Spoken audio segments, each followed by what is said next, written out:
ਆਪਾਂ ਗੱਲ ਕਰਦੇ ਹਾਂ ਹੁਣ ਯੂਕੇ ਦੀ।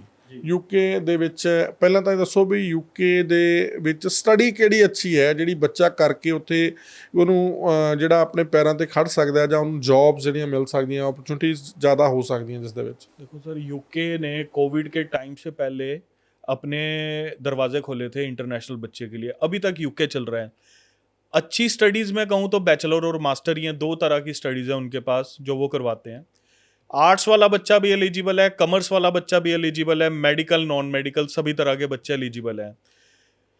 2019 से लेके आज 2025 हो गया। अगर किसी ने 4 साल की स्टडी 3 साल की स्टडी भी कर लिया है, क्या वो यूके से वापस आया? अच्छी कमाई हो रही है, वर्क परमिट मिल रहा है बच्चों को, सिर्फ अब बच्चों को पीआर तक पहुंचने की देर है।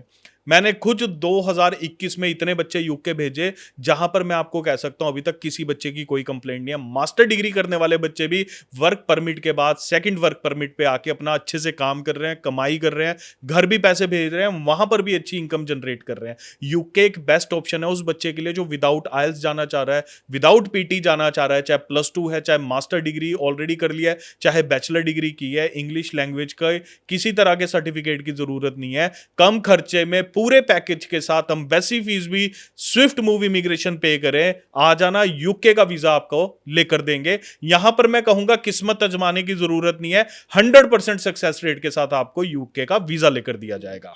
यूके ਦੇ ਵਿੱਚ ਕਿੰਨਾ ਗੈਪ ਸਟੱਡੀ ਚੱਲ ਜਾਂਦਾ ਔਰ ਵਿਦਆਊਟ ਆਈਲੈਟਸ ਵਾਲਿਆਂ ਦੇ ਲਈ ਕੀ ਆਪਸ਼ਨਸ ਹੈਗੇ? यूके में अगर +2 वाला बच्चा कोई मेरे पास आ रहा है तो 4 से 5 साल तक का गैप चल जाएगा।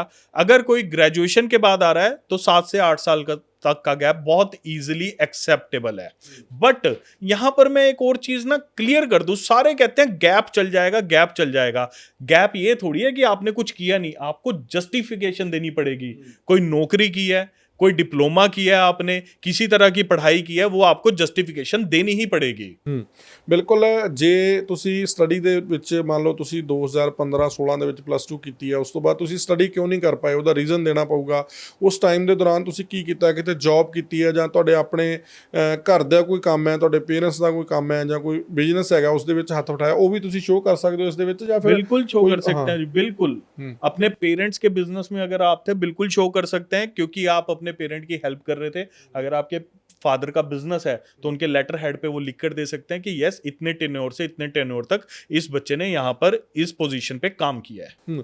ਭਾਜੀ ਆਪਾਂ ਬਹੁਤ ਸਾਰੇ ਦੇਖਦੇ ਆ ਲੋਕ ਨਾ ਵਿਆਹ ਕਰਾ ਕੇ ਉਧਰ ਜਾਈ ਜਾਂਦੇ ਆ। ਮੈਂ ਇੱਕ ਕੋਈ ਕਿਸੇ ਬੰਦੇ ਨਾਲ ਮਿਲਿਆ ਸੀਗਾ, ਉਹ ਕਹਿੰਦਾ ਵੀ ਇੱਕ ਕੁੜੀ ਮਿਲੀ ਹੈ ਜਿਸ ਦੇ ਨਾਲ ਕੁੜੀ ਆਈ, ਮੁੰਡਾ ਆਇਆ ਕੋ ਉਹਨਾਂ ਕੋਲੇ, ਉਹ ਕਹਿੰਦਾ ਯਾਰ ਮੈਂ ਇੱਥੇ ਕਿਸੇ ਨਾਲ ਵਿਆਹ ਕਰਾ ਕੇ ਆਇਆ ਸੀ ਤੇ ਹੁਣ ਮੈਨੂੰ ਪਤਾ ਲੱਗਿਆ ਵੀ 10 ਬੰਦੇ ਪਹਿਲਾਂ ਹੀ ਉਸ ਨਾਲ ਮੈਰਿਡ ਕਰਾ ਕੇ ਜਾਲੀ ਤਰੀਕੇ ਦੇ ਨਾਲ ਇੱਥੇ ਆ ਚੁੱਕੇ ਆ। ਤੇ ਇਹਨਾਂ ਲੋਕਾਂ ਬਾਰੇ ਕੀ ਕਹੋਗੇ ਜੋ ਜਾਲੀ ਡਾਕੂਮੈਂਟਸ ਲਾਉਂਦੇ ਆ, ਜਾਲੀ ਵਿਆਹ ਕਰਵਾ ਦਿੰਦੇ ਆ ਜਾਂ ਕਿਸੇ ਵੀ ਤਰੀਕੇ ਨਾਲ ਬੰਦਾ ਉੱਥੇ ਪਹੁੰਚਾਉਣਾ ਹੈ, ਕੀ ਕਹੋਗੇ ਔਰ ਨਾਲ ਦੀ ਨਾਲ ਕੀ ਮੁਸ਼ਕਲਾਂ ਆ ਸਕਦੀਆਂ ਉੱਥੇ पहुंच के बच्चे ਨੂੰ? सबसे पहले तो इन्हीं बंदों के कारण हमारी इमिग्रेशन इंडस्ट्री जो है वो बदनाम है। जो हमें गालियां पड़ती हैं, जो हमारे परिवार वालों को गालियां पड़ती हैं, वो इन्हीं बंदों की वजह से पड़ती है। अगर आपका जाने का मकसद ही बाहर है, आपने बाहर जाना है, लीगल वे में चले जाओ, क्या दिक्कत है? एक्चुअली हम ही आपको ऐसे एजेंट, जो एजेंट बोल रहा हूं मैं, कंसल्टेंट नहीं बोल रहा, एक ऐसे एजेंट ही आपको बता देते हैं ना कि यह आसान तरीका है और आप उसमें फंस जाते हैं जहां पर आपसे 50-60 लाख रुपया ले लिया जाता है। वहां जाके आपकी लाइफ क्या है? वहां जाके आपकी लाइफ क्या है? वहां जाकर आप सारा पैसा पहले तो वहां की गवर्नमेंट को पे करते हो, सेटल होने के लिए 30 से 40 लाख रुपया फिर वहां के वर्क परमिट के लिए देते हो, फिर सेटल होने के लिए मिन्नतें करते हो। क्या पता वो लड़की, अगर मैं बात कर रहा हूं शादी हुई है, शादी करके अगर उन्होंने सेट करवाया है तो हो सकता है आपके बाद भी ये प्रोसेस चले, और जिस दिन वहां की गवर्नमेंट के कान खड़े हो गए इस चीज को लेके, उन्होंने सारे बच्चों को वापस भेजना है कि एक ही शादी पे, एक ही मतलब एक ही कपल की शादी पे बार बार सेटलमेंट हो रही है। ये चीज मत करना, ये चीज सबसे बुरी है और इसका इफेक्ट पड़ेगा उस बंदे के ऊपर जिसने पैसा लगाकर सेट होने की सोची है कि वो किसी कंट्री में सेट हो सकता है। वहां पर इफेक्ट पड़ेगा उस बच्चे की, क्या पता उसने जमीन बेच के गया हो, जमीन गहने कर दी हो, अपने माँ बाप का जो पैसा होता है, सेविंग अमाउंट होता है जिस जो रखा होता है माँ बाप ने, जब बच्चा बड़ा होगा उसके बिजनेस के लिए, उसकी शादी पे लगाएंगे, वो सारा पैसा खत्म कर दिया हो। तो ऐसा मत कीजिए, क्योंकि कमाई करने के और भी बहुत तरीके। आप टूरिस्ट वीजा पर जाकर भी अपनी सेटलमेंट देख सकते हैं, आप स्टडी वीजा पे जाके, पीआर पे जाके, आप स्पाउस वीजा पे जाके जेन्युइन शादी करके भी अपनी सेटलमेंट देख सकते हैं।